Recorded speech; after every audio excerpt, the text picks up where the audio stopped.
The 2017 Republican tax bill was a watershed moment for this country. A nation already struggling with massive and near historic income inequality was forced to confront a new law that only made things worse. The bill not only offered the biggest break to the country's wealthiest, but it codified those gains for years to come. The damage can and will be far-reaching. The debt incurred from the bill will soon make interest payments higher than what the U.S. government spends on health care. And many say the ballooning deficits may be used as a pretext for cutting popular programs like Medicare and Social Security. To understand the far-reaching implications of this policy, The Real News will be doing a series with tax experts and advocates for change, searching for a real assessment of the consequences and the most effective solutions. Today, I'm joined by Matt Gardner, a senior fellow at the Institute on Taxation and Economic Policy, a nonpartisan think tank where he has worked since 1998. Matt, thank you so much for joining us. Thanks for having me. So, Matt, just to give people a sort of primer on the Republican tax bill, what, from your perspective, are some of the worst changes with regards to benefiting the wealthiest Americans? Well, first and foremost, it's a big tax cut and one that offers very little to low and middle income families. And it is, in fact, targeted to the best off, as you mentioned.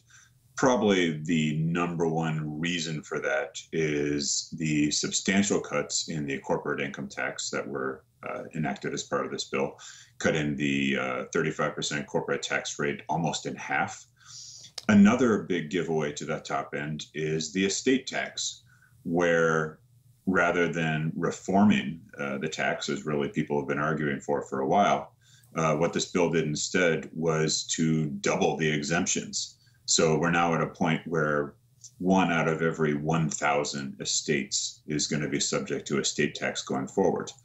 A third element is that we cut the top marginal income tax rates and introduced a new tax break for pass-through income, what the Trump administration referred to as small business income, but really isn't. This is business income that's reported on personal income tax forms. It is one of these single forms of income that is most highly concentrated in the hands of the top 1%. So cutting taxes on these businesses is a big giveaway to the best off. So between those four things, you have a tax cut that is one of the largest in the last quarter century, and also one of the most unfair. That's just incredible statistics. I was wondering, what are some of the long-term fiscal consequences of the new tax law in terms of creating deficits and the ability of the government to fund programs like Social Security or Medicare? It depends a lot on what, if anything, Congress does in the next decade. But certainly, the best way of describing it is that we were in a pretty deep hole to begin with before the tax cuts were passed, and we have now dug that hole a lot deeper. As you've seen the headlines the last couple of weeks, we're looking at $1 trillion budget deficit for this year. Right. That in itself is not new. We haven't balanced our on budget, our general budget since I think 1999, during the last year of the Clinton administration. But we have been getting steadily more and more irresponsible.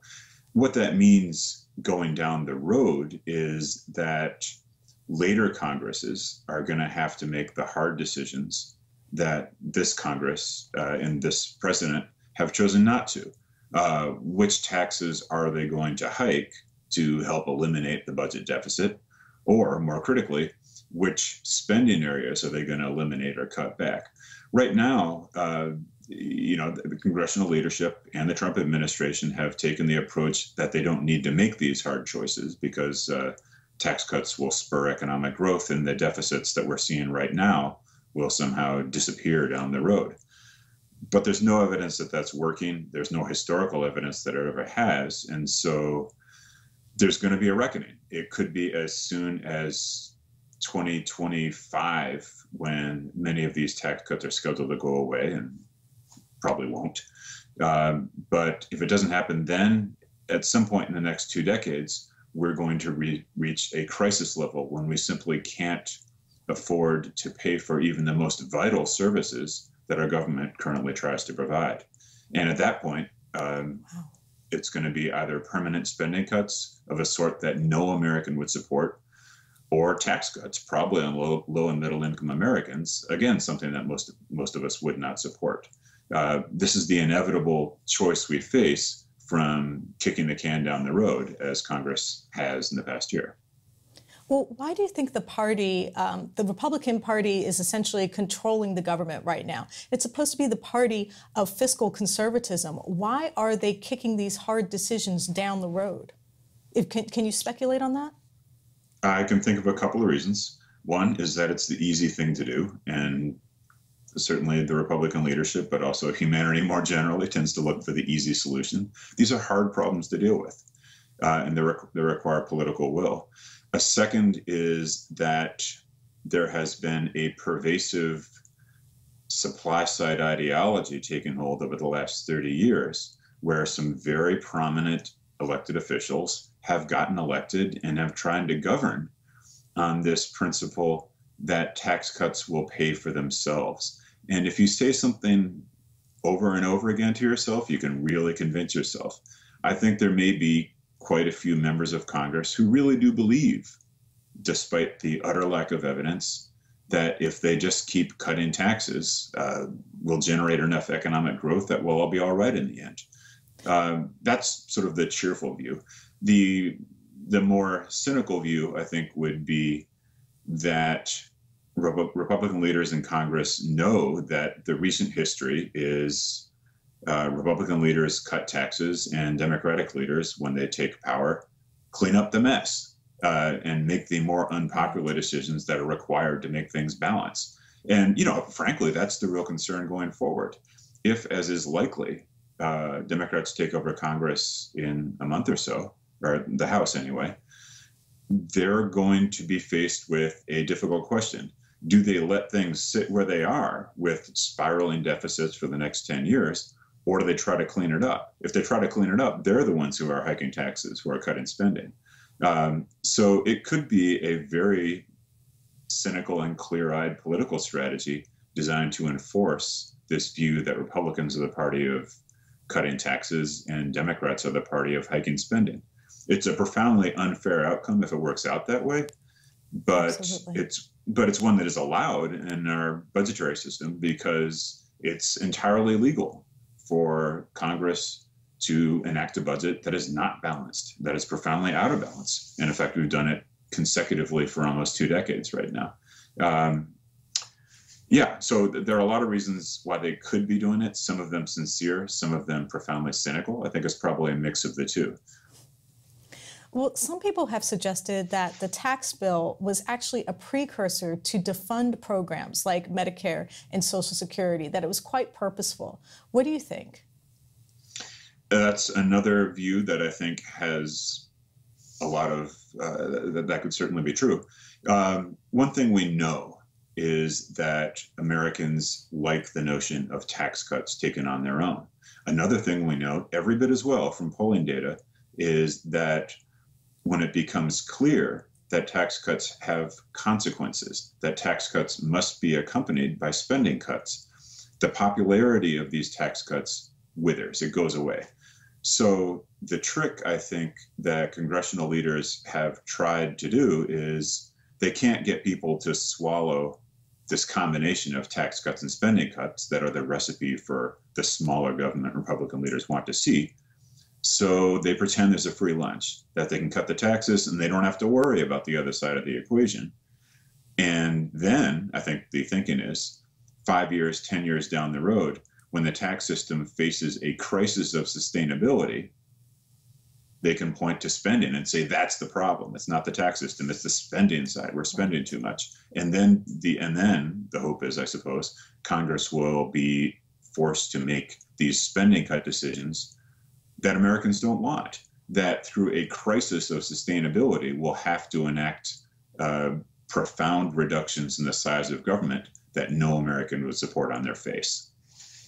Now, this bill that we're discussing, I think, also cut the estate tax. Is that correct? That's right. So, I'm sorry. I just want to ask, how has the estate tax been altered over the past decade? And what does that mean for our budget going forward?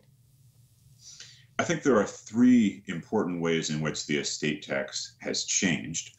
One is that the exemption has gone sharply up. There's always been a baseline amount of wealth that can be passed on from one generation to the next without incurring even a dime of tax. That was around $1.5 million at the end of the Clinton administration, and it's been sharply ratcheting upwards ever since then. Before the Trump tax cuts were passed, it was the case that you could have an estate as a single person of $5 million.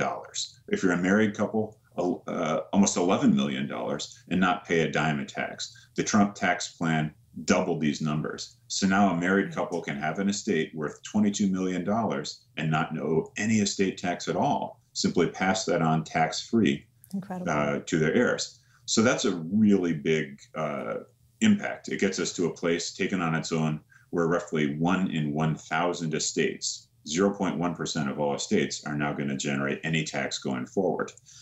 A second thing is that the rates have gone down. And a third thing, I think this is probably the most significant, is that there has been a gradual erosion of the IRS's ability from an administrative perspective to enforce the laws.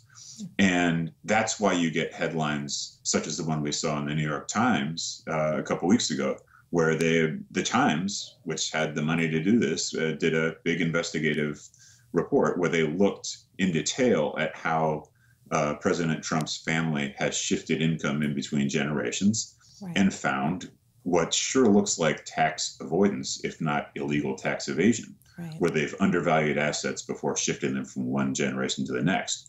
When you handicap the IRS's ability to enforce the laws, as Congress has done for a couple of decades now, that opens the door to this sort of tax avoidance that really, I think, outweighs the impact of cutting the rates and doubling the exemptions as Congress has. If the rules can't be enforced, it's almost not worth having rules at all. And I think that has been the long-term strategy of Congress with the estate tax. As a result, the budgetary impact is pretty profound. The estate tax really is an insignificant contributor to our federal budget right now, precisely because it's been undercut in these three ways. And that's a shame, because right now, given the deficit situation we face in the short run and going forward, we do have a sort of budgetary zero-sum game. Every $1 billion we're not collecting from progressive sources like the estate tax or the capital gains tax or the personal income tax more generally is $1 billion that has to be made up somewhere else. So this kind of leads me to my next question, is if an equitable estate tax could actually have a positive impact on the federal budget, would it make a difference to make the estate tax more equitable? It absolutely would make a difference, both in fiscal terms and these sort of psychological terms, the public support terms that I mentioned. Right now, the estate tax operates in a larger framework, though. It's best understood as a backstop to the federal income tax. And part of the reason why continuing to have an estate tax is so vital is that as long as it exists, it is at least a backstop against rampant tax avoidance on the personal income tax. The reason I say this is that even if a high-income earner can escape all taxes on their capital gains income or their investment income over the course of their lives, at least you have this backstop that requires one level of tax at the end of people's lives as they try to, hand over these huge piles of cash to the next generation. So I think the estate tax plays a vital role as a backstop in making sure that a personal income tax works in the first place. If it goes away, I think that will open the door to even more widespread tax avoidance on the personal income tax side. And that's a real concern, because the personal income tax is roughly half of all the revenue we get right now as a nation. So how have these cuts affected local estate taxes, if at all? Yeah. It's a great question. Before the Bush tax cuts of 2001, we had a federal estate tax system in place. Federal means there's a national component and a state component as well. And there was sort of an understanding that every state would be able to levy an estate tax, and that the states were there first before the federal government started to do this, and that the federal government would do sort of a revenue sharing agreement with the state. In 2001, when Congress passed substantial estate cuts, they pretty much ripped up the agreement between the federal government and the state government, and took away this implicit aid to state governments. What that meant was that state governments suddenly faced a choice. If they wanted to have an estate tax, it was all coming out of their own state residents' pockets. And that made the idea of having a state estate tax much less popular. And within 5 years, something like 2/3 of all the states repealed their estate taxes. So now I think we're left with roughly 1/3 of the states that have any estate tax revenue at all. That's the direct effect. The indirect effect, of course, is that the weakening of the federal tax on its own diminishes the ability of Congress to provide aid from the federal level to the state level for all ongoing services. So, but without a question, these two mechanisms, indirect and direct, have made it harder for state and local governments to make ends meet, to pay for the things we all depend on from our local governments, especially education, healthcare, and transportation. Now, we have seen that a large share of the gains from economic growth have not just gone to the 1%, but an even smaller handful of people. So how much has wealth grown for the richest of the rich in our country? All indicators are that inequality is getting worse, that the share of wealth, including capital gains, dividends, other forms of earned income, that's going to the top 1% is going up. All indicators like corporate profits are near all-time highs. But at the other end of the spectrum, median income, the inflation-adjusted average income for working families, really has not changed at all. It's roughly where it was 3 decades ago. So as prosperous as our nation seems to be from an aggregate perspective over the last decade or so since the recession ended, there is very little indication that this growth is benefiting low and middle income working families, and every indication that the lion's share of the benefits are going to owners of stock, owners of companies, and those with potentially taxable estates. So given the apparent inequity here, what can be done to fix the tax system and make it fair? What kind of major changes would you recommend? It's a really interesting time to ask that question because legislation just got introduced, I think today or earlier this week in Congress by Senator Kamala Harris of California, which would enact a big tax cut in the form of the earned income tax credit, expanding the EITC, which is a targeted tax credit for low and middle income working families, in a way that is designed as an alternative to the big tax cuts that Congress enacted just a year ago. And it's not by accident, I think, that the 10-year cost of these tax cuts proposed by Senator Harris would be substantially less than what Congress enacted last year, and would still deliver much higher benefits, substantially higher benefits to everyone in the bottom 60% of the income distribution, low and middle income Americans. That alone, abandoning the Trump tax cuts and shifting more towards the approach that Senator Harris has proposed, is, a very straightforward way of moving forward. It's not that simple. There are certain elements of the Trump tax cuts, I think, where it would be hard to put them back in the bottle, so to speak. Having cut the corporate income tax rate from 35% down to near 20%, it's going to be very difficult for Congress to simply increase it again. But undoing many of the most damaging tax cuts, like the marginal income tax rate cuts, certainly undoing the estate tax cuts and this gigantic new deduction for pass-through businesses that Congress just pushed through at the last minute last year, I think is a very sensible first step toward a more sustainable and fair tax system. I think you're absolutely right. And I think as long as income taxes are punitive to the lower and middle classes and they're not enforced for the wealthiest, I think it's going to be difficult to have that dialogue. But Matt, I just want to thank you so much for joining us. I'm your host, Taya Graham, and I want to thank you for joining me at the Real News Network.